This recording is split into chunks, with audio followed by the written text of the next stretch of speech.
السلام عليكم ورحمة الله وبركاته خبجمتوتا جالتمتوتا هردفتوتا كي حرا وان أجائبا لما سدي والبرق أبيتاني سنتما جتشود هندي كيسا نوبا غنغا نفتاني ماتين كيا ورّي ماتي كيا تاتا الله gochuud anu jajjabeessa warri maatii kiyyan ta'in abdus seenaan jedhu subscribe gochuud maatii kiyya ta'atiin nuti dabalamaa siniin jennaa noora anaa dhuf har'a wanti nuti isinirraa dubbannu jechuudha waan lama sadi irraa dubbanna jechuudha waan lama sadi tokko iccitii jabaa kan Fatihaa Mujaahid amma yeroo ammaa keessa jirtuu fi duraan keessa turteen irraa isinii hima jechuudha. Lammaffaa irratti ilmaan Oromoo maal gochuu qabu maal godhaa jiru kan jedhu irratti dubbachuu qabna jechuudha. Innis dirqama dubbatama waa'een Oromummaa nu laallata. Nu ilmaan si ilaallata waan ta'eef sagalee yeroo baay'ee yeroon akkanatti waraabu irfooniidha yeroo waraabu hin dhagahamu natti fakkaata. Sagalee ol fuudhee dubbachuun uummanni kun akka gurra isaa keessatti seenuuf dubbachuun barbaade jechuudha. Hundi keessanuu subscribe laayik gochuu hin dagatina. Har'a jalqaba irratti kan isinii dubbachuu barbaadu waa'ee obboleettii keenya waggaa tokkoof way otuu boossu hanga yoonaa bo'aa jirtuu fi gaafa harmeen si dhukkubsatullee otuu isiin boossu uummanni baay'een hubachuu fi dhabirraa dubbanna jechuudha.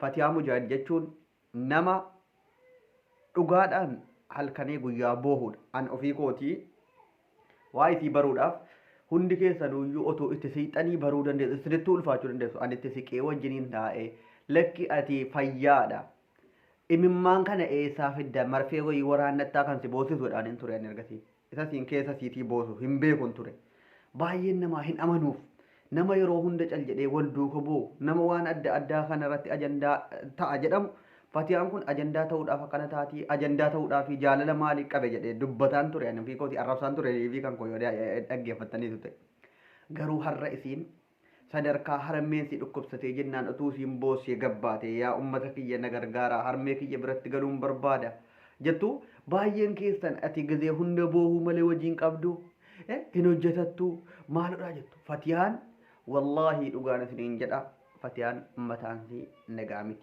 Namni nagaan akkas nagaa miti jechuun waggaadhuma kana haree nuti nagaa seenee wajjiniin maal jedhaa turre malee mucaan baay'ee miidhamtuudha. Baay'ee miidhamtee jirti sammuun isii kun. Kunoo isammaa waan isiin keessa jirtu otoo argitanii baay'ee tokko garaa isin nyaatti. Ana abdushee yeroo hunda na argitee na wajjiniin taphattu dheengada dhaqee dubbisuudha. Bira dhaqee jennaan mataa kana qabdee narraa ala kana na goggootee narraa buuftee oolte jechuudha. Isaayyuu yeroo quraanni biratti baname keessaa iyyate jinnii jabaatitti gale. Jinnii kana akkamitti keessaa bahuu danda'a kan jedhu isin maraatummaa isa namni yookiin waa tokko maraatu miti namatu waatti hojjechiise haa ta'u yookiin jinniin kun jaallatteetuma dhuftee itti galte jinnii boosisaa kan jedhamus jira bar jinniin nama boosisu namatti galuu danda'a bar jinnii cal jedhee si boosisu sitti galuu danda'a jechuudha. Intalli kun du'aa ijabaa barbaachisa yaa ummata kiyya gargaaraati yaalchisaa intala kana gargaaraa yaachisaa maraatummaan sii kun jinnii ta'ee dhukkuba sammuu ta'ee namaan galu yaalamuu qabdi intalli kun. Isin Oromoo gaafa isin gabbaatee Oromoo kiyya maal harmee kiyya naa gargaaraa biratti hin gala otuun hin argin akkasiin hin duune isiniin jettu baay'een keessan namni hubate hin jiru harka 100 keessaa 80 qoosaadhuma see firaankiidha mallaqa ittiin kadhachuuf jettanii walirratti duulaa turtanii itti duulaa turtanii waan adda addaatu iyyuu deemaa ture nam beeka isinis hin beektu maaf wal dhuskinaa miti garuu waan akkanaa dhaaba. Warri kaa yeroo kana keessa jirtanu baay'een keessan kottaatii hamilee ta'aa fi abshir jedhaati jajjabeessaa isuma siin dhukkubsattee jirtu kan dhaqaatii gaafadhaa waan qabdanuunis gargaaraa 100 yoo nama 100 gargaaree jedhe birriin kun isiidhaafis mana yaalaasiitti isii deddeebisuudhaaf waan danuu gochamu godhamuu danda'a. Gargaaraani mallaqni isin baaftanu loomiin 50 nama tokkotti ba'aadha. Nama 50 garuu qeexiidha akkuma jedhamu wal gargaarree intala kana fayyaasii duriitti deebisu yeroo hunda boo'uunsi amma immoo ittuu sasa miidhamte maraatu killee ta'uu dandeessa. Duraan harmeensiis jiru yeroo kaffa'amte isaanitti dawwaltee illee du'aa kadhachiifate ture yoo dhaggeeffatanii dura isiinuu sagalee dheengaddaa fi yuutuubii irra kaa'aa turte irratti himaa turte amma namni isiin abdii qabdu tokko hin jiru. Gurbaan isiin nan jaalladha jettee yeroo hunda boossuufis waa tokko abdiin qabu harmeensi jalaa du'an. Yoo nuti yeroo kana jabaannee abshir jenneeni sammuusii dhugaatti deebite akkasiin jabaattee hojjetattee ofis abdii godhattu hin goone itti kolfina taanaan baay'een keessa yeroo ammaallee diraamaatti mallaqa guuruutti minaamin jedhu. Ani ofii kooti takkaa gargaarsa wayii gargaaraa jedhees argitanii hin beektan garuu kana dhibbaan dhibbatti itti amana yaalchifamuu qabdi. Warri biyya biraa diyaaspooraan goofandimii banaa fi intala Oromooti shamarran kanuu haadha keessanii shamarran jechuun shamarran haadha keessanii gaafa waa biraa argame goofandimii bantanii godhaa jirtu isii kanas nama bar hunda dura namummaa dursuu qaba. Kanan isiniin jedha ittiin qoosinaa du'aa jabaas hin barbaachisaan akka isiin sammuusii dhugaatti deebitu. Intalli kun maraattee hafuunsii garaa nama nyaata. Nama gaariidha garuu. Intalli kun nama gaariidha.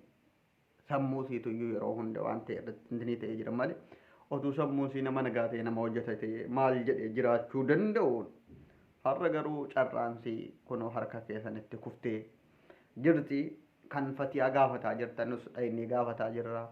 Amma mana yaalaatti deemuudhaafis waraqata koronaa waan adda addaa kansi baay'ee ulfaataadha. Namni kittibaatii marfee waraannanne yoo inni deeme waan adda addaa kana yoo dhukkubsate. Asirratti wanti isinii dabarsuu barbaadu ijoolleen kaayiroo keessa jirtan warri marfee koronaa kana akka qoosaatti ilaalaa jirtan ana caala namni waan akkasii chillaa jedhee dhimma hin qabne hin jiru. Isa darbeessa bara 2020 sana takka dhaqee kittibaatii wayis fudheen beeku nan didee manaa bahees hin beeku. Garuu inni ammaa kun gaayaa iqaamaa rukutattee fudhachuudhaaf ol silleechisan jechuudha waraqata koronaa sana malee. Sababa kanaaf koronaadhaaf dhaqaa kittibaatii sana waraannadhaa.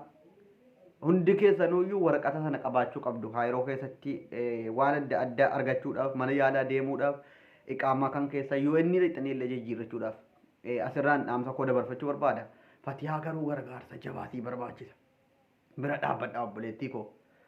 As keessatti baay'ee miidhamuun si garaa nama nyaata. Kaayiroon biyya baqattummaatiin beeytanii hundi keessanuyyuu hamma yoonaatti immoo numa dhiirotatu wajjiniin rakkataa jira malee shamarranis itti dhiyaadhaa. Ofitti qabaa. Muuxannoo keessanirraa waan adda addaa itti qoodaa fi sabarsiisaa sammuusii akkasiin jas jettee sammuusii duriitti deebitu godha. Isiniin jedha. Kanaafuyyuu fatiyaan gargaaramuun dirqama. Amma garuu alhamdulillah inni fayyiti. Gargaarsa rabbiitiif gargaarsa keessaniin hin yaalchifamti. Fatiyaan sakkaa sobdee booseen beektu baay'een keessan ajandaa yuutuubiitii fi ajandaa maali takkaa yuutuubiirraa mallaqa wayis baafattee beektu dhugaa dubbachuu fatiyaan.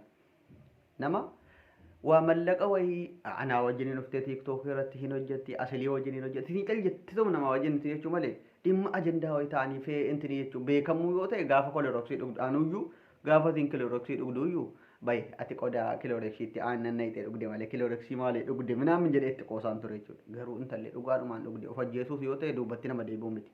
Jabaadhaa qaqqabaanii barumsa yoo irraa barattan ta'e gaafa harmee ishee dhukkubsatu warratti qoosaa turtan jechuudha soba jettanii.